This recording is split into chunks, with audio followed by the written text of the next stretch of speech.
Hi guys. मैं class 12th crash course यानी कि इंटीग्रेशन का एकदम मस्त ट्रिक बताने के लिए जा रहा हूँ, है ना। यहाँ पर लिखो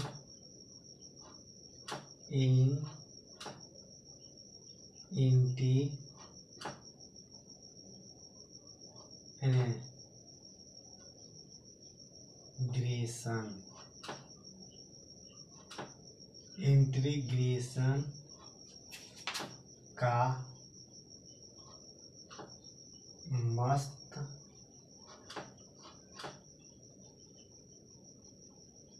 ट्रिक, है ना। इंटीग्रेशन का मस्त ट्रिक देखो क्या होता है ना।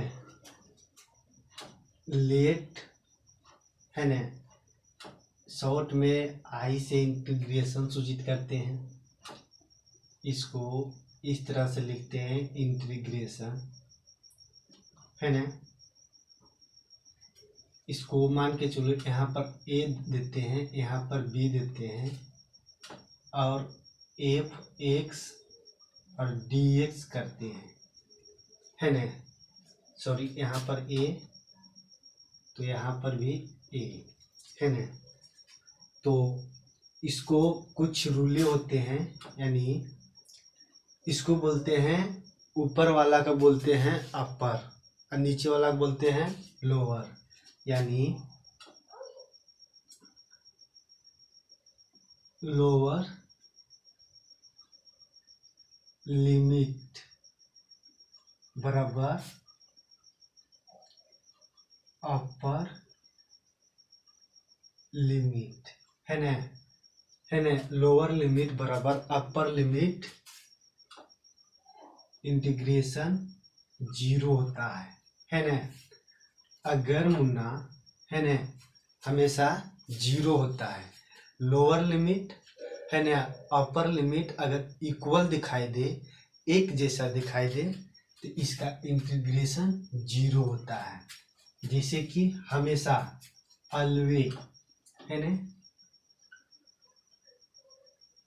ऑलवेज, है ना, हमेशा, हमेशा, है ना, हमेशा 0 होगा।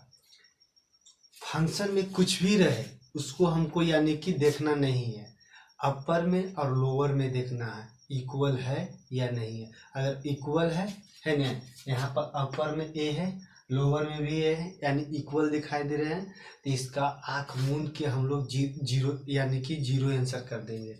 जैसे में कुछ देते हैं, है ना, लेट इंटीग्रेशन, इसको इंटीग्रेशन π/2, है ना, π/2 और cos x का, है ना, cos x इसका इंटीग्रेशन करना है, cos x और dx इसका इंटीग्रेशन करना है। तो देखो इंटीग्रेशन करना है तो इसको लिख देते हैं इस तरह से। इसका इंटीग्रेशन cos का होगा sin x, है ना। अपर में π/2, है ना, और लोअर में भी π/2। एक बार माइनस में लिख दो π/2 और एक बार प्लस में लिख दो π/2। यहाँ पर साइन 90 डिग्री, यहाँ पर 180 डिग्री, पाई का मान त्रिकोणमिति में होता है 180 डिग्री, तो यहाँ पर 180 यानी बटा 2 है तो 90 होगा, यानी साइन 90 का मान 1 होता है। यहाँ पर भी साइन 90 का मान 1 होता है, माइनस प्लस खत्म, यानी इंटीग्रेशन क्या होगा। यानी भाई मैं प्रूव करके दिखाया हूँ कि सचमुच में लोअर लिमिट लोअर लिमिट बराबर अपर लिमिट अगर बराबर दिखाई दे तो हमेशा 0 होगा, क्योंकि मैं दिखा दिया हूँ कि हमेशा होगा या नहीं होगा, है ना। तो आप इस तरीके से यानी लॉजिक को माइंड में सेट करते हैं। अपर लिमिट और लोअर लिमिट एक जैसा दिखाई दे, कहने का मतलब बराबर दिखाई दे, तो यानी कि इंटीग्रेशन 0 होगा, है ना। जैसे अगला देखो, इंटीग्रेशन लिखो इस तरह से मुन्ना, है ना, पाई, है ना, लॉग कॉस एक्स और dx करना। आँख मूंद के इसको यानी अपर लिमिट और लोअर लिमिट इक्वल है तो इंटीग्रेशन 0 होगा, है ना। अगला प्रश्न मान के चलो इंटीग्रेशन इसको इस तरह से करेंगे, है ना। 5/3 और इसको करेंगे कॉस, है ना, सॉरी